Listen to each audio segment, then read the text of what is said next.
On today's episode, could the Chicago Blackhawks make a risky move and hire David Carle as their next head coach?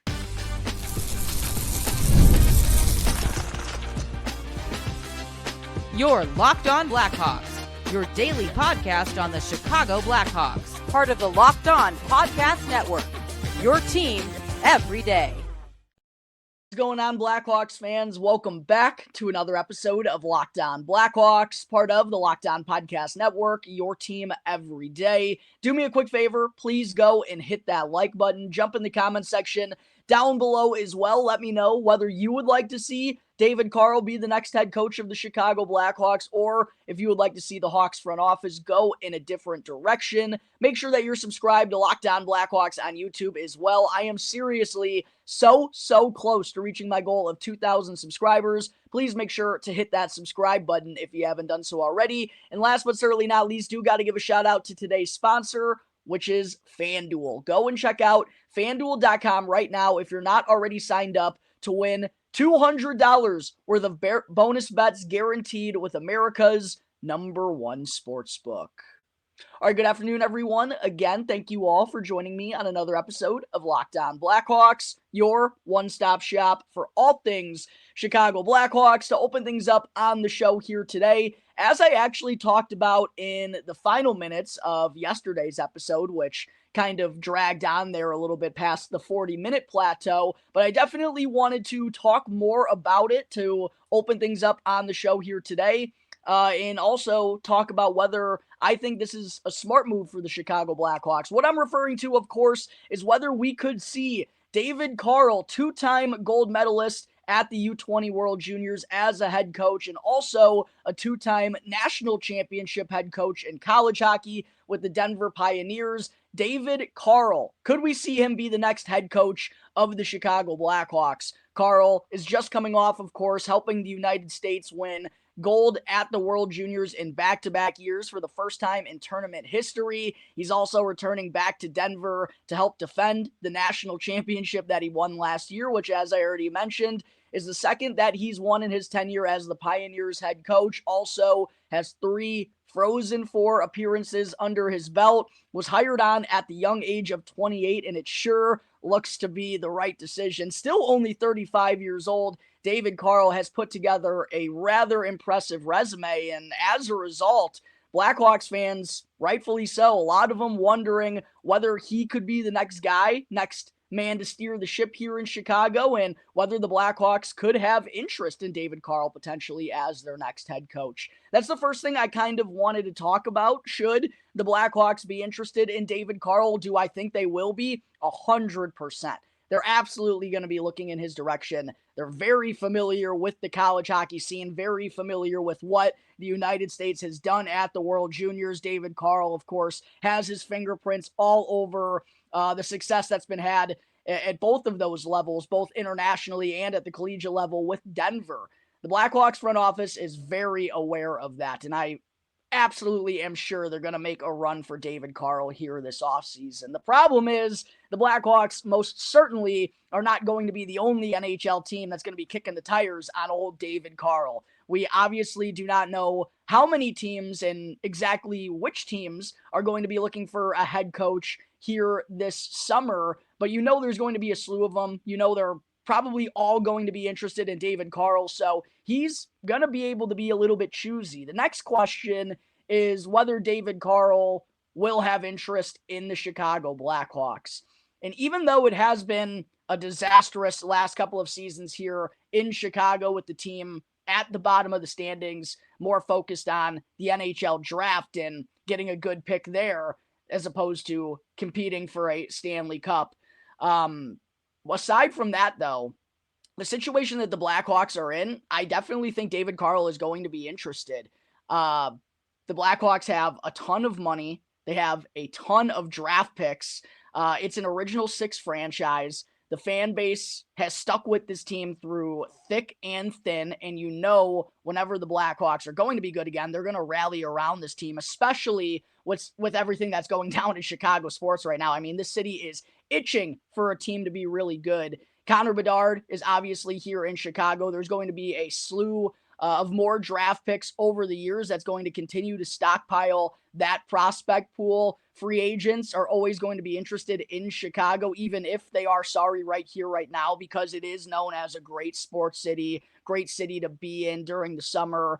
People have raised families here in the Blackhawks. I know obviously there was all the Kyle Beach stuff, but they are known as a good organization. So there are a lot of reasons for David Carle to be attracted to the Chicago Blackhawks, even though it's been a very lowly couple of seasons for them. There's a lot of reasons to believe that this turnaround is possible here in Chicago. Unfortunately, for us fans, we just got to be a little bit more patient. The next question that I get to is, will the Chicago Blackhawks choose David Carle? And this is going to be an ongoing discussion all the way until the Blackhawks ultimately make their decision.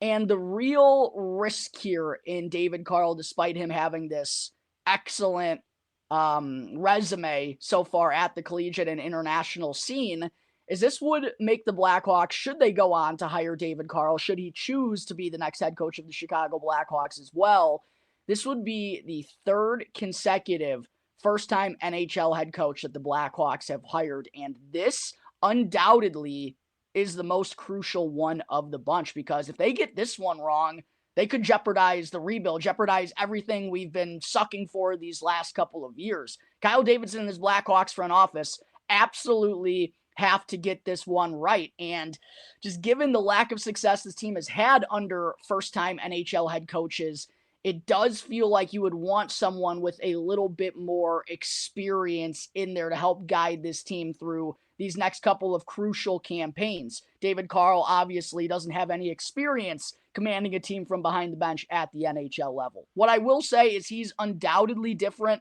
from Luke Richardson and from Jeremy Colleton. His resume, his success, he's won everywhere. He's completely different than the other three. So I don't think the past failures under those two should skew the view of David Carle and whether the Blackhawks should hire him as their first-time head coach. But I think there is going to be that thing whispering in Kyle Davidson's ear that's just always saying, we need experience. We need someone who's been there and done that can help get this team to where we need them to go. Yes, David Carle has a super impressive resume and has done everything you would want him to do before coming on to the NHL scene as a head coach, but it still would be risky for the Chicago Blackhawks to hire him, even given all the success he's had everywhere, because he would be yet another first-time NHL head coach. I, again, fully believe that David Carle is going to be in the mix. The question is whether David Carle is actually going to leave Denver, right? There's been interest around him the last handful of seasons, and it's not like he absolutely has to leave the Pioneers. You would probably believe that he would like to be an NHL head coach. It's kind of what everyone gets in the coaching business to do, is to rise up to the ranks for the most part and get as high as they can. You would think David Carle, that would be his ultimate goal. But whether that's it's time to make that jump right here, right now, we're not 100% sure he's going to do that. I would anticipate he would, but who knows? It's going to be really interesting, though, to see what happens with the Blackhawks and David Carle, and ultimately which direction the Blackhawks wind up going. Obviously, this is going to be an ongoing discussion as the Blackhawks are going to be going through hires throughout the rest of the year and into the offseason as well. So this is the first of what I'm sure is going to be many chats around David Carle. But that's kind of my thoughts on Carle from afar. He is a very intriguing candidate, and I would certainly choose him over a lot of other guys. I actually went through a list of candidates when the Blackhawks first fired Luke Richardson and talked through a bunch of them. I talked about David Carle. I think he is one of the more intriguing guys. Whether he is the guy, though, that's going to be the question. I wouldn't hate it, but at the same point in time, for all the reasons I've outlined, it still would be a risky decision for the Chicago Blackhawks. Make sure to let me know your thoughts on this matter down below in the comment section. Is David Carle your ideal candidate? Do you feel like he's one of the top guys potentially like I do, or are you out on David Carle? Would you like to see someone who has a little bit more NHL experience under their belt? Make sure to let me know down below in the comment section, but there are my initial thoughts, as I said, the first of what will be many discussions around David Carle here on Locked On Blackhawks. until we reach the summer of 2025. But coming up in just a moment here, Blackhawks fans, make sure to stick with me as I'll talk about or I'll get into a look at the Blackhawks blue line as defenseman Alec Martinez is nearing his return. Real quick though, Blackhawks fans, I do got to talk to you all briefly about FanDuel. From big upsets to game-winning drives, the NFL playoffs are just better with FanDuel, America's #1 sportsbook. And right now, new customers can start the postseason strong with $200 in bonus bets guaranteed. Yes, you heard me right. $200 worth of bonus bets, whether your first bet wins or loses. And FanDuel now has so many ways for you to get back in the W column. Personally, I love betting on touchdown scorers and how many points each team will score. But FanDuel also has bets for player props, money lines, game specials, and much, much more. And to take advantage of this amazing offer that's going down right now, got to go and check out FanDuel.com in order to join today. Again, that's FanDuel.com for your chance to win $200 worth of bonus bets guaranteed. So make every moment more with FanDuel, an official sportsbook partner of the National Football League. Segment 2, the Blackhawks were on the ice at Fifth Third Arena for practice this morning, and defenseman Alec Martinez was once again skating on his own ahead of practice. He's now been out for the last month due to a neck injury, but appears to be on the verge of returning. We've been seeing him skating ahead of practice for the last week or so. He actually even, I believe it was last game against the Rangers on Sunday. Maybe it was... No, I believe it was Sunday against the Rangers. I think he took part actually in line rushes, despite head coach Andrew Sorensen telling the media prior to the game that he wasn't going to be healthy enough to go. It still seems like he's not quite ready enough to return tomorrow night when the Blackhawks take on the Colorado Avalanche, and yet another nationally televised game in a matchup that is very dangerous and has a chance to go very poorly for our Chicago Blackhawks. Don't expect Alec Martinez to be back in the lineup tomorrow.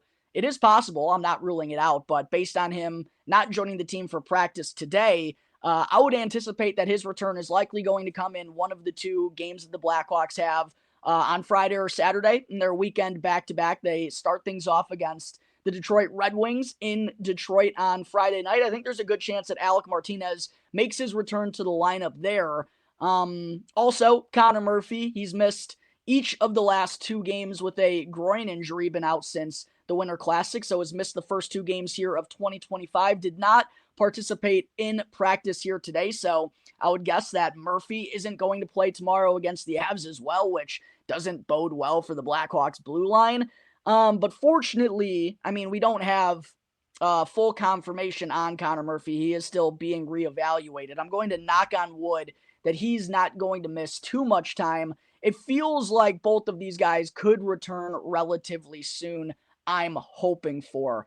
You never know with groin injuries, right? They could linger, but just for the sake of a conversation, because whether it happens, next week, like I mentioned, I think Martinez could be back Friday or Saturday. Maybe Murphy is back by the start of next week. Whether this goes down at the start of next week, the week after, regardless, there is going to be a situation at some point here in the season where the Blackhawks hopefully will have all of their defensemen healthy, but that would put them with 8 on their active roster. So I just kind of wanted to talk through that, talk about who we can expect to stay and also who we could project to go back down to the Rockford Ice Hogs. As far as the defensemen we know who are staying, Alex Vlasic obviously is going to be staying. He's the #1 defenseman here in Chicago. Seth Jones, who has not been very good since returning from injury, clearly is still shedding a little bit of rust, which the Blackhawks can't afford him to be doing when he's playing, 20, 25 minutes a night on the top pairing.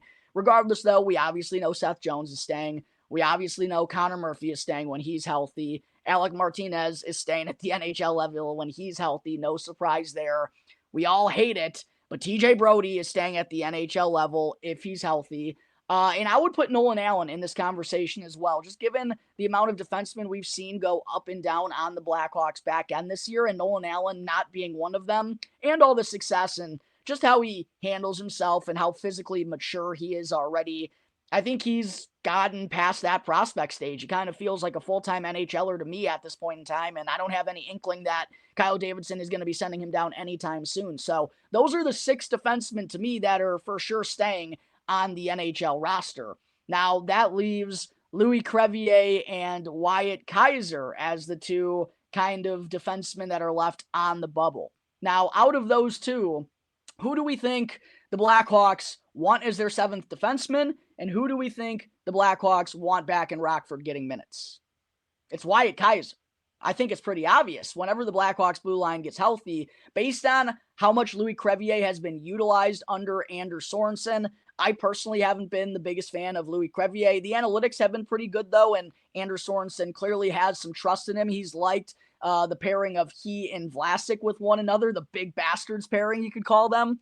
And listen, Louis Crevier has been outstanding for a 7th-round pick. He's developed rather nicely, and I never really thought he was going to be an NHL defenseman. I'm still not 100% sold that he's going to be an NHL defenseman, but he's trusted upon by this coaching staff. And the thing you got to think about also is, yeah, the coaching staff likes Louis Crevier, but Wyatt Kaiser is still the one with undoubtedly higher upside and the one they're looking at with more promise. So they're going to focus on his development over Louis Crevier's, meaning they're going to want Wyatt Kaiser, in my opinion, going back down to Rockford, and they're just much more comfortable with Louis Crevier playing as the 7th defenseman. Sometimes he gets in, sometimes he's being healthy scratch for 3 consecutive games. They don't want that to be the case with Wyatt Kaiser. Whether he's at the NHL or in Rockford, they want him playing. They want him on the ice. So the Hawks, I would assume, would just be much more comfortable. And we've also kind of gotten a look at this already. Kaiser was sent down to Rockford a couple of weeks ago, only to be recalled recently.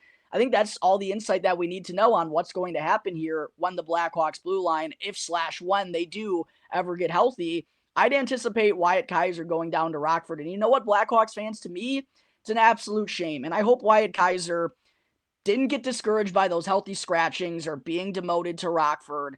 I hope he just stayed on the straight and narrow and stayed in his own lane and, tried not to get too frustrated. But I even said on the podcast, if I was him, I'd be pissed because I don't think Wyatt Kaiser, almost like Lucas Reichel in this forward group right now, I don't think he's deserving of being the one to have to sit or deserving of being the one to have to go back to Rockford. But you know why it's happening, Blackhawks fans? It's because we signed TJ Brodie. And why did we do that? When we have a slew of young defensemen that are trying to make the leap, I get the Alec Martinez hire. And quite honestly, let's say the Blackhawks didn't hire. I get the Alec Martinez signing. I get the Alec Martinez ad. And if the Blackhawks didn't add Martinez, I would understand if they just added Brodie. But to add them both, especially when Brodie gets a 2-year contract, it just doesn't make sense.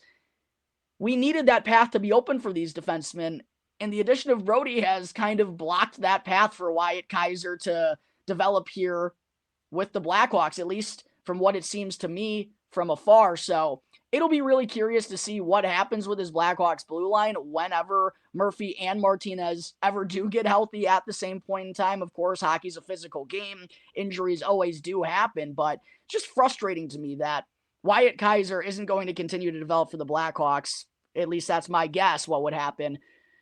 Because we decided to add both TJ Brodie and Alec Martinez. And Martinez hasn't been healthy at all since he's joined on with the Blackhawks, and TJ Brodie has been pretty atrocious. Yes, he's been better. I think his 5-on-5 goals for differential this year is 31-12. So that tells you all you need to know. There are my thoughts on the Blackhawks' potential blue line situation should everyone get healthy soon. Coming up in just a moment before I close out today's episode, I still got to get into a beefy Blackhawks prospects update. I do got to talk to you all real quick, though, about Rocket Money. Did Rocket Money help you find any subscriptions you forgot about or that you were paying for twice?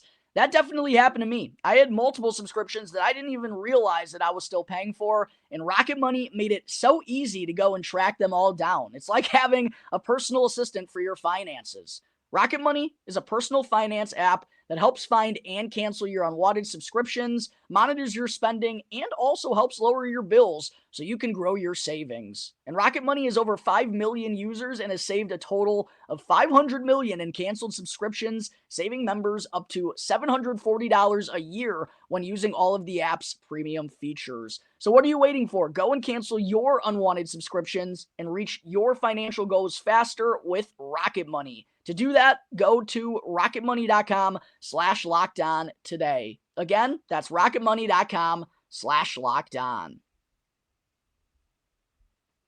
Back here on the Locked On Blackhawks podcast, part of the Locked On Podcast Network, your team every day. Wanted to say thank you to everyone for making Locked On Blackhawks your very first listen. Here to start off your day. For your second listen, make sure to go and check out the Locked On Fantasy Hockey Podcast so that you can get the edge over your league mates and become a fantasy hockey expert with daily tips from Steal and Flip. And you can easily find the link to Locked On Fantasy Hockey down in the description or search on YouTube and wherever you may listen to your podcasts. Part of the Locked On Podcast Network, your team every day. Segment 3, wrapping today's show up with my weekly Chicago Blackhawks prospect update. As we know, the Blackhawks, once again, going to be at the bottom of the standing. So the focal point shifts over to the prospects as we're approaching the second half of the regular season. And once we probably get into February, that's when I'll really start ramping up 2025 NHL draft coverage, prospect breakdowns. We'll be approaching the trade deadline. Even though the Blackhawks not going to be contending for a playoff spot once again, it's going to be a very spicy time of the year. So make sure to subscribe to Locked On Blackhawks again if you haven't done so already, so you don't miss out on any of the good stuff. But getting into this Blackhawks beefy prospect update, the first prospect I got to talk about, Blackhawks fans, it's not Nick Lardis for the first time in probably 4 or 5 beefy prospects updates. It's Roman Kanserov, baby, the 44th overall selection in the 2023 NHL draft. Woke up this morning, opened the old Twitter app, X app, whatever it's called these days, and saw Roman Kanserov had himself a day over in Russia. 3 assist performance out of Roman Kanserov. That now has the kid up to 22 points, 11 goals, and 12 assists through 22 games this year. How about it, Roman Kanserov? And a reminder, this is a kid who, understandably, as an 18-year-old playing in one of the top professional leagues in the world, had only 15 points in 53 regular season games in his first season in the KHL. Did kind of figure it out in the postseason, went on a really nice run, picked up his production to help Medalist win the Gagarin Cup, but he has just made major strides so far this year. First off, he's the only U21 player over in the KHL to be at a point per game production so far this season, and this is a league that has multiple U21 players that were selected in the first round of the NHL draft and have been high drafted selections like Daniil Boot of the then Arizona Coyotes, now Utah Hockey Club. Nikita Artemanov is another guy who I believe went in the first round last year. If he didn't go in the first round, he went real early in the second. Ivan Demidov, of course, the man that I and many Blackhawks fans wanted the team to select second overall. He is also taking part in that league. I also saw, I think it was last Friday night, he was featured on SportsCenter's Top 10 with just an absolute nasty goal, and it hurt my heart a little bit, Blackhawks fans, but I'll tell you what is a little bit of a nice consolation. It's having Roman Kanserov, baby. This kid might have the goods, Blackhawks fans. To be a point per game as a 19-year-old in the KHL, that is damn impressive. Still under contract for all of next year over in the K, but can come over to North America following the 2025-2026 campaign. From all indications, I mean, there haven't been any rumblings to be concerned about Kanserov coming over. Seems like that wants to be his next step. It's more common now for Russian prospects to come over, right? We saw all the concerns around Matvei Michkov. He comes over a year later. I don't think there's going to be any concerns about Demidov. I don't think there's going to be any concerns about Kanserov. And I'm super excited for this kid. Hopefully this hot run of his keeps up. It would be outstanding to see him be the leading U21 points per game player in all of the KHL. Now we get to Nick Lardis, baby, one of the leading point scorers in the OHL, now up to 60 points on the year with 32 goals and 28 assists in 37 games worth of action, tied for the most goals in the O with 2025 top prospect Michael Misa. He's also 4th in points. And looking at his stats compared to last year, interestingly enough, I just mentioned Lardis has now played 37 games this year. His season last year was cut short due to injury. He only wound up playing in 37 games, so it's nice little comparable there. He has 10 more points this season than he did in the same amount of games last year. 3 more goals, 7 more assists. Like to see the development and the uptick in the playmaking and in the assist game. We know he's going to be a gifted goal scorer. That's always going to be his bread and butter. But like to see an uptick in those areas as well. And, oh yeah, Nick Lardis still doesn't turn 20 years old until July. We'll be seeing him on the pro scene at the end of this year. Speaking of the Brantford Bulldogs, got to talk about Marek Vanacker, the 27th overall pick in the 2024 NHL draft. Unfortunately, missed a big portion of the early part of this year due to an injury. He had to have surgery on his labrum in the offseason. Still kind of finding his footing with the Bulldogs. Has 10 points now through 15 games, 6 goals, 4 assists, which I think if you look at the numbers that he had last year, which led to his stock boosting him all the way up into the first round, you're probably going to be disappointed through his opening 15 games. But a reminder, didn't get a training camp. It's been a long time for him off of the ice. Fully expect Marek Vanacker to pick up his production a little bit more towards the end of the year. Next, we move to Jack Pridham and the Kitchener Rangers in the OHL. Pridham, for those who may have forgotten or who aren't aware, was the 92nd overall pick in this year's draft. And I think this is one that we could look back and say is an absolute steal for the Blackhawks. They've had a lot of good third-round selections these last few years and a lot of good second-round selections. I think I'm hanging my hat and tying my ship to Jack Pridham.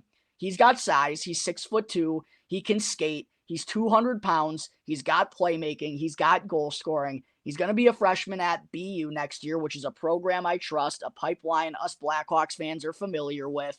And he's been awesome since joining the Kitchener Rangers. 22 points, 11 goals, 11 assists in his first 19 OHL games. I really believe this kid could be a heck of a steal and excited to see what he's going to do with the Terriers in college hockey next year. Sticking on the OHL theme, we got Martin Misiak now, the 55th overall pick in 2023, second rounder, another point-per-game prospect for the Blackhawks. Misiak now has 26 points, 11 goals, and 15 assists through 26 games this year. Like to see a nice development in his playmaking as well this season. That was something that I do still have concerns about, but not as much so that he's making progressions. I don't ever expect him to be much of a playmaker at the pro scene, right? He only had 24 assists in 60 games last year, but I like that he's gotten better in that area. He's a little bit of an older prospect. He'll be turning 21 in September, and we actually did see him make his AHL debut after his season wrapped up with the Erie Otters last year. Played 1 game with the Rockford Ice Hogs, so fully expect him to go right back down to Rockford again whenever his season wraps up. Moving into college hockey now, or actually can't forget this guy, AJ Spellisy, baby, guy who stuck around for a long time during training camp.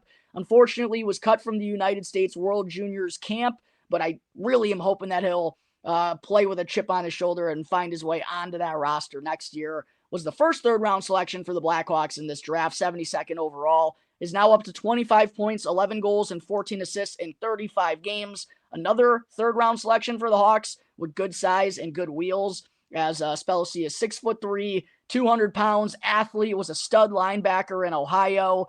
He has just made awesome strides in his game these last couple of years, and quite honestly, because of that, I do wonder if the Blackhawks want him to make the jump to the pro ranks following the conclusion of his season with Windsor. Moving on to college hockey, though, now, Blackhawks fans, Sam Rinzel, 25th overall pick in 2022, one of the best defensemen in all of college hockey this year, returned from the Christmas break and had nice 2 points over the weekend in 2 games worth of action, still at a point per game, 22 points, 8 goals, and 14 assists in 22 games this year. Another guy who's 6'4", can skate like an absolute deer. I've seen rumors that Sam Rinzel is in the Hobey Baker conversation, and I actually did mention to someone a couple of weeks ago in my comment section that if Sam Rinzel wins the Hobey Baker, I will get a Rinzel lip tattoo. And you guys can hold me to that. If Sam Rinzel wins the Hobey Baker, I'll get a frickin' Sam Rinzel lip tattoo. He's been dynamite, and oh yeah, doesn't turn 21 until June.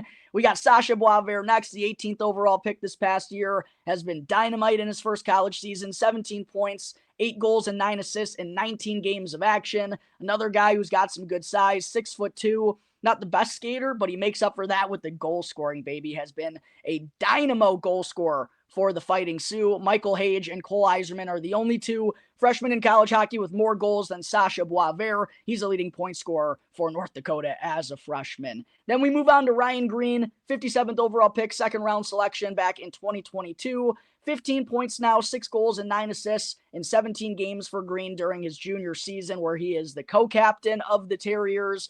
I'm honestly a little disappointed with Ryan Green. The playmaking has not taken the leap like I thought it was going to.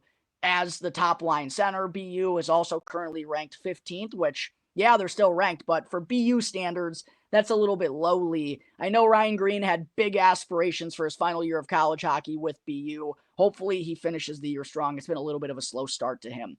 Moving on to what's going down in Rockford, two guys I do want to talk about real quick. Landon Slaggert, who's having a very underrated first pro campaign. 79th overall pick back in 2020, third round selection, went 2 picks ahead of Wyatt Kaiser, I remember. He's now up to 19 points in 32 games. And there's been a lot of rotation, a lot of guys going up and down between the NHL and AHL levels this year. Slaggert hasn't really skipped a beat. I've been really happy with what I've seen from him. Not sure he's going to get a call up this year, but if he keeps it up like this, good things are going to happen to him one day down the road. And then we got to talk about the second overall pick in this past year's draft, Artem Levshinov. He's played in 29 AHL games now with the Rockford IceHogs, tallying 11 points, 2 goals, and 9 assists.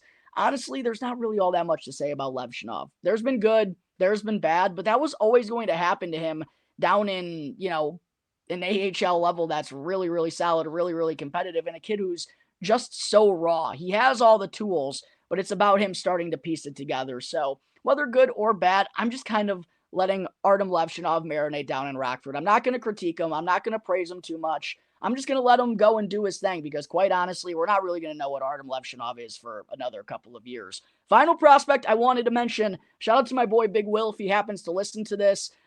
It is a Dubuque Fighting Saints legend, 2022 6th-round pick, Niels Juntorp, who has been really solid over in the Hockey Allsvenskan League over in Sweden. That's the second best pro league over in Sweden. Almost a point per game. 9 goals, 8 assists for 17 points in 21 games of action for Niels Juntorp this year. Only had 16 points in 36 games in the same league last year. So nice to see the stride in production happening. Did turn 21 in November. I honestly don't expect the Blackhawks to ever give him an entry-level contract, but his goal-scoring ability and his size for a 6th-round pick makes him somewhat intriguing. Did want to make sure to give a shout-out to my boy Niels Juntorp and a shout-out to my boy Big Will on today's episode to wrap up this beefy prospects update. But that's going to close out today's episode of Locked On Blackhawks, everyone. As always, thank you all again for joining me on the show. Make sure that you subscribe to the YouTube channel and follow Locked On Blackhawks for free wherever you may listen to your podcast. That way you can get the latest episode as soon as it becomes available each and every day. As always, I'm your host, Jack Bushman. You can find me on X at Jack Bushman2, but you got to go and check out my Strictly Blackhawks account at Talkin' Hockey for all the latest Blackhawks news and updates. So until tomorrow's episode, everyone, have a great rest of your Tuesdays or Wednesdays, whatever day it is, whenever you're tuning in. I'll see you next time on the Locked On Blackhawks podcast, part of the Locked On Podcast Network, your team every day.